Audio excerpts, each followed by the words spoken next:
директоры Қабылдин Ербол Жақұршұлы және Жайдары жастар қоғамдық қоры директоры Бәкір Марғұлан Абдуллаұлына өз алғыстарын білдірді.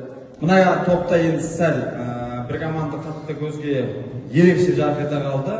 Екінші команданы дауысқа салып таңдадық. Сонымен тікелей жолдама алған команда ол қостанайлық тентектер